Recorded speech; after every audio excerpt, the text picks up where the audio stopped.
soon. Resurrector. Yo. Yes, this shit is raw, coming at your door. Start to scream out loud, Wu-Tang's back for more. Yes, the hour's 4, I told you before. Prepare for mic fight, and plus the Cold War. This rhyme you digest through the RZA console. Ask why, slam 9 diagram pole. Raekwon dropped the bomb, hunchback Notre Dame, golden arms is bronze. Buddha palm, hit Quran, it blows extreme. Mainstream be the theme, supreme team. America's cream team, redeem beat out Sassoon. Chrome tones, hit the moans of Al Capone. Gunpowder to the dome and split the bone. Wig blown off the ledge by the alleged full-fledged sledge. RZA edge, one dose of my baroche. Handheld trigger clutch, acapella spitting shell, paralyzed, you get touched. And critical mic cords, hanging like umbilical cords. Those swords, 5-star general. Raw be the quote, rap style, sore throat. Through the fully operational handheld totem. So I get a lot of questions in regards to hydraulics. I'm the guy that likes to have these cars ride really nice. I'm going to talk about the difference of what you typically see and what I'm used to doing. My cars in particular, they lay out, they don't hop. They might be quick to go up and down if I want them to be, but they ride really smooth and I can drive them anywhere. So I'm going to talk about these old Chevys in particular. I'm going to start by saying that when you get, your hydraulic kit, let's just say you buy a kit and your options are front, back, side to side, or front, back, corners. I particularly like to install front, back corners. Most people that do that will send one line to the front of the car and they'll Y or T off to the front cylinders. And then they'll do individual rear corners. And I'll tell you why I don't like that. Most people will say, well, that's the way you're supposed to do it. Well, that's cool. I've tested everything, and I found that since the front of the car is heavier, and say the car lifts up uneven because you got a much heavier passenger or something, and you can drop the driver's side a little bit. If you can do that in the rear, but if you're going to run accumulators, it doesn't work as good as you would hope. Now, I don't ever do them in the rear if I can help it, because that's really for three-wheeling. You're isolating the rear corner so that you can wrap around a corner and drop one side and basically just three-wheel a car this way or this way. And the reason for Ying the front off of, say, a piston pump or any kind of pump is so that you can have a different gear and maybe hop the front or have it be fast. Anyway, I don't need to do all that with my cars. So I'll explain what my get down is. So I'm going to walk through a little bit of everything. I'm going to start with this car, for example. We did not do a Mustang 2. We kept the stock front end. Being that the stock front end, this is a 54. 49 to 54 stock front ends uses a bomb coil. So you got to find a bomb cup. You don't really have a lot of options. You can take the original front coil, or you can find something from a whole different car that might be stiffer. You can use a Mustang 2 coil, since there's options, and I believe they fit in the coil pocket and stiffen up the front end. But if you're going to use stock coils like I did on this one, it's going to be really bouncy, and you need to kind of like absorb some of that suspension. So in this case, I installed some shocks. And had it been a Mustang 2 or just about any other car, I wouldn't put shocks. In this case, it kind of needed it. Another thing I did that was absolutely necessary, and I can't emphasize enough how important a sway bar is. A front sway bar will help the rear of the car even. It helps the whole car. So if you're getting body roll and you're trying to figure out why, well, if you have back corners, it allows the front to fluid transfer left to right. But if you block the front corners and isolate them with the dumps, then you don't really have any problems with fluid transfer. And if you have a sway bar, if you understand how a sway bar works, it kind of spreads the load between both sides. There's sway bar end links, and in this case, to get the car to lift even, which is another issue for a lot of people, the car lifts uneven, then they got to drop one of the back corners. In my case, it would be one of the front corners. It just kind of proves to be more effective, and I'll also explain how it saves you a little bit of money and you can get it to ride better than it would ride like without some of the things that I add to these things. So in this case, we have a sway bar here. That end link I ended up cutting.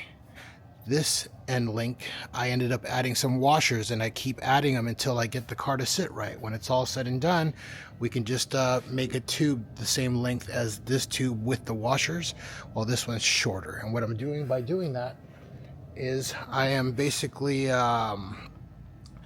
loading, like preloading, if you will, one side of the sway bar so that it compensates by adding distance there. I make some sway bars where I use metal tie rods as end links, and they have an adjuster, and you could just adjust this side bigger and this side smaller, which is usually the case. It's always that the driver's side is lower than the passenger side. I've never really had it be the other way around, and if I have, I don't remember. So anyway, that's the front end. So like I said, not all of them will use shocks, but this one does. This car in particular does lay out. One of the things that I had to do here is the K member. I had to cut a good chunk of it out, basically to be level with this. So it used to droop down, and I use an air saw, and I cut, and a cutting wheel, and I cut a chunk of it here, plated it.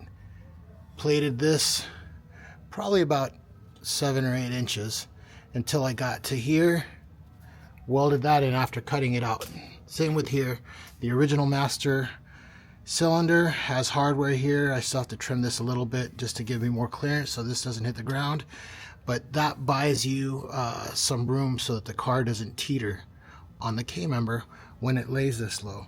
On this one I also stepped the lower arms 2 inches, so since they don't exactly just make dropped uprights anymore with dropped arms, we're stepping the arms, and I've been doing that for years. And we sell a kit to do that as well. We also sell this 2-link. So this 2-link gets welded just a few inches from this body mount here under the door. I think it's 3 1/4 inches or so. I'll have to confirm that. And then you've got the links, the pan hard bar, and then you have the part of the 2-link where the power ball sits. In this particular case, we're doing a 10-inch stroke. These are some coils that we sell, which they're not mini coils, but they're not full-size 5-inch outer diameter coils. They're about 3.5-inch outer diameter coils, and we sell them in anywhere from 200 pound weight per coil, 10 inches tall or 12 inches tall. In this case 10, which is all you need. What happens is these are 350 pound weight, and I've found that for the 3 batteries and 2 pumps that are in the trunk of this car, with all the dead weight of having a 2-link instead of leaf springs, which would be assisting, this has no assist. The only thing it has to rely on to lift and lower the car or hold it up is going to be the cylinder with the coil. And above the coil, in this piece of, let me see here, inside that piece of pipe, above this coil, you can see the green cylinder guide trapped underneath the top of the bridge. And then I put the insert for the cylinder guide, and then a steel plasma cut washer that basically this makes contact to the washer so that the coil doesn't destroy the guide. The guide is completely trapped in there, and it holds and keeps the cylinder dead center. No crazy noises or nothing. As for the shock, in this case, he's on 520s, 14-inch wheels. They're just stock wheels off of something. And there's 2 shock mounts. This lower shock mount unbolts, and then he can use the upper one if he's going to use bigger wheels. In this case, he's using the 14, so I dropped this mount down a little bit. And then the other mount is here, right off the 2-link bar. So what I recommend people do is install the notch, which in this case, you can see this is our notch for hydraulics. It's got some extra meat in the back there for a bridge. And you can see how close we get it to the sheet metal there, the back seat area. This is, you know, the part of the body where the seat would ride up against on the other side of that sheet metal. And right now you can see that the rear end is not centered to the notch. But as the 2-link pivots on an axis, as it comes around, this starts to move more and more into the center of the notch.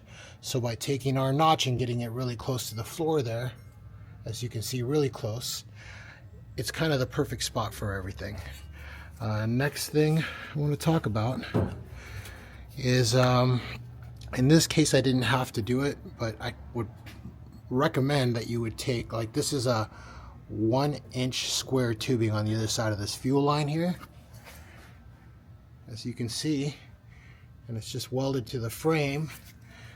I would put this tubing, which should fit, on the other side of this strap between the gas tank and the strap.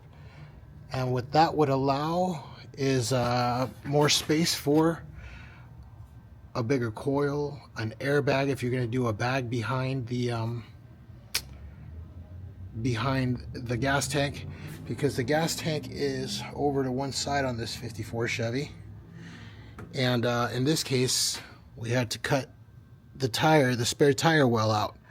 On the earlier, like the fleet lines, 42 to 48, the gas tank's usually on this side, and the spare tire well's over here. And in that case, we also cut the spare tire well, and the gas tank will actually move it from where it's at, which is the passenger side, and we'll center it, giving us room for a cylinder, an airbag, whatever we want to do behind the axle. The biggest problem is this fitting on the 42 to 48 gets in the way and interferes with where the bag or the coil for the hydraulic wants to be. So we center it, make some new mounts, always do a little cross member of some sort, basically we kind of just get it right in the middle. In this case, it's not necessary.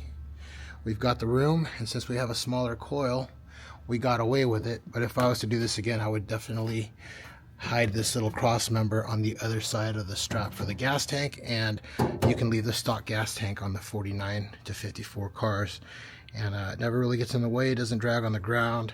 No need to do a Mustang tank necessarily. Just kind of hangs out. Our 2-links are pretty forgiving in regards to wheelbase, so you can adjust forward and backwards the axle. So in case if you have to, that's something that can be done. So you can see how high, let's see here.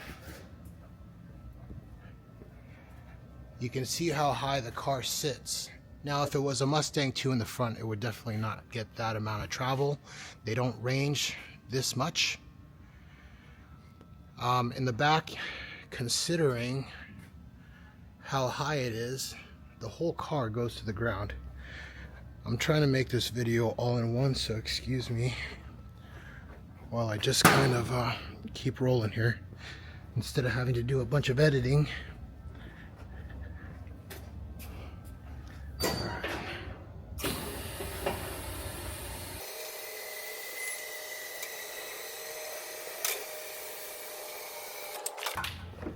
Alright, that should work. So another thing about these 49 to 54s, there's the tunnel for the drive shaft. I've got to fit the back seat. I'm pretty sure it should fit just fine without having to modify. On this particular one, I have had to modify the I had a 47 fleet line, and I definitely had to cut up the lower part a little bit. The backrest I didn't have to do anything to. Most people do have to modify the backrest on these cars, but I make a special notch for that year, in particular 41 to 48. Okay, so here we got the switches. We got front, back, and this is front corners. I made this third switch go left to right so you can trim one side higher than the other, and then we have the fuel pump. So let's just lower this thing down.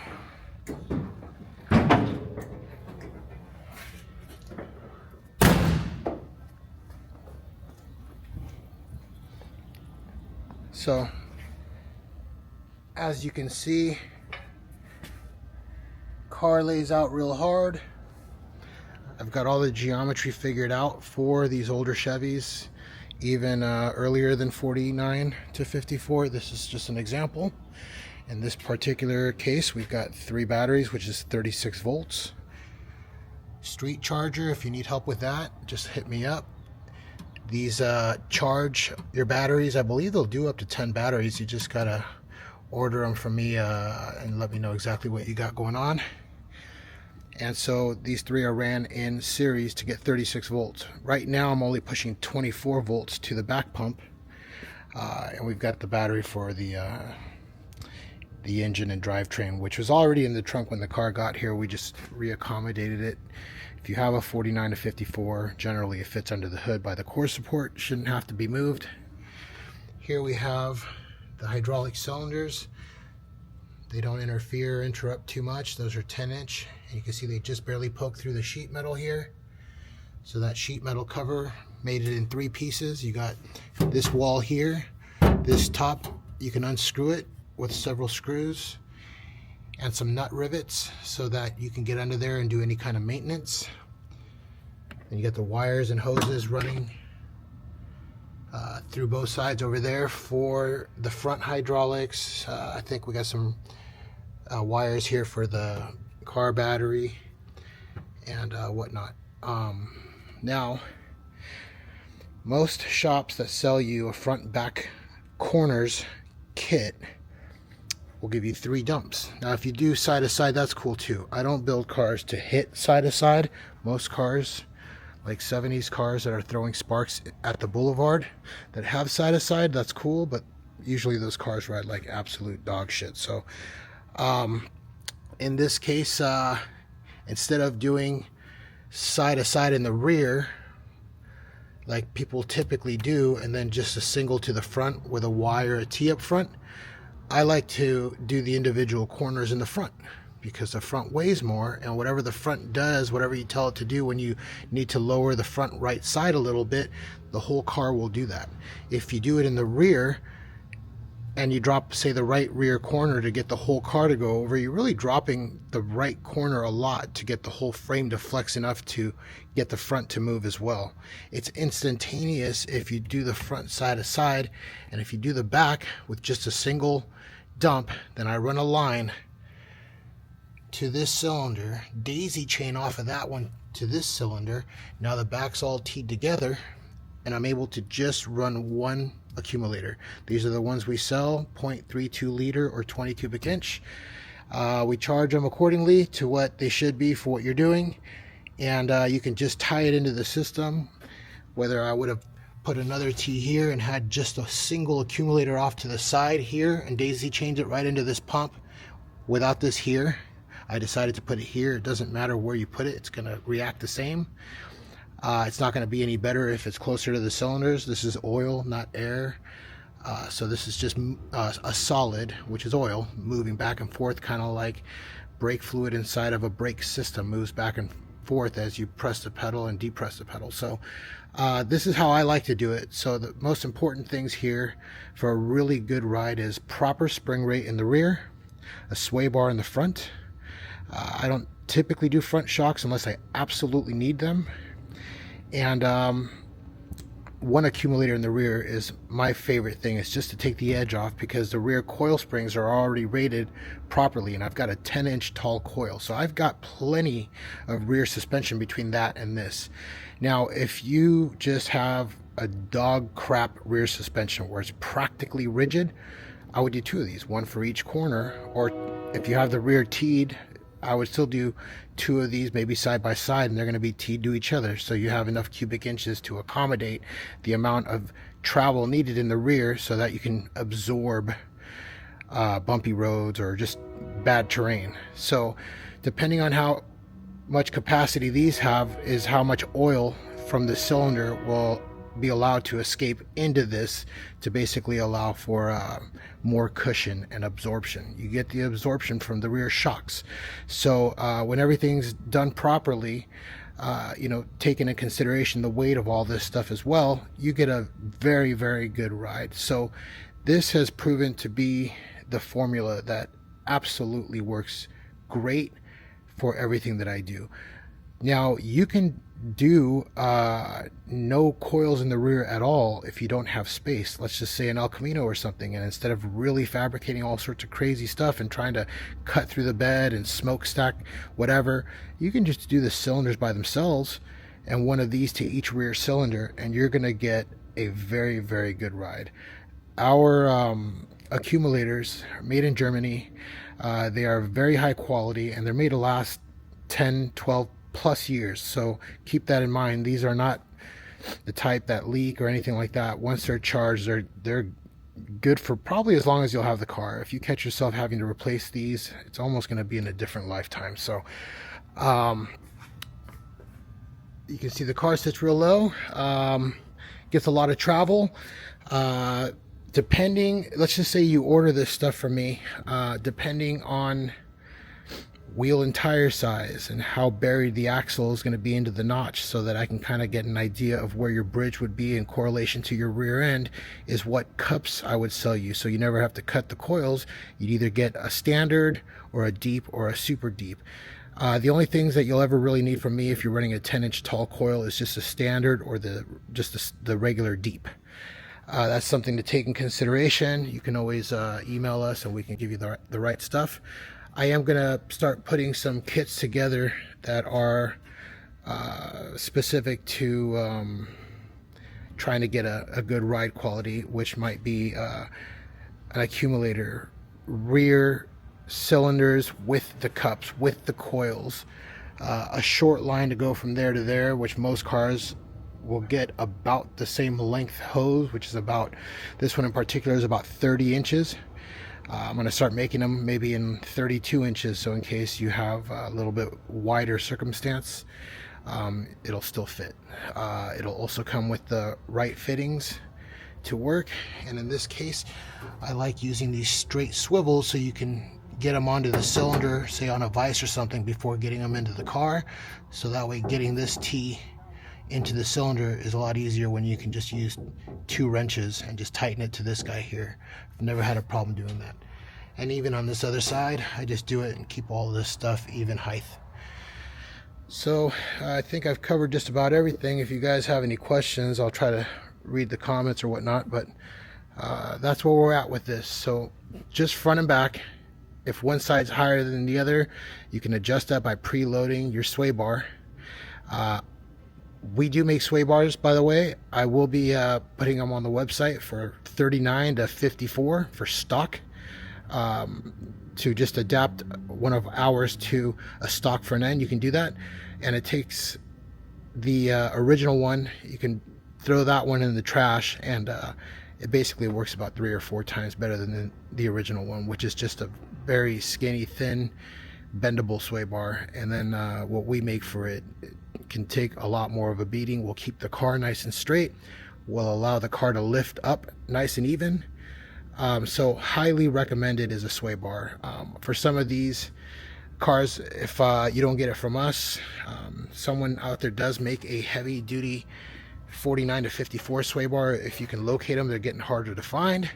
I haven't seen anything like that for the 39 to 48. So you can look at our website and you can order directly from there. And instead of using urethane end links, we actually use all metal heims with adjusters, so you can actually adjust the preload. So that's something to check out as well. So if you made it this far, thanks for watching, and I hope you enjoyed. You guys have a good one. We'd like to welcome y'all to the fabulous Carolina West. I own this motherfucker, and my name is Tat. Y'all niggas know who I am, y'all niggas tearing up shit. But we got something old and something new for y'all tonight. Put your hand together for Snoop Doggy Dogg, the Dog Pound, and the fabulous Dramatics. It's like everywhere I look and everywhere I go, I'm hearing motherfuckers trying to steal my flow, but it ain't no thing, cause see my nigga Coolio put me up on the game when I step through the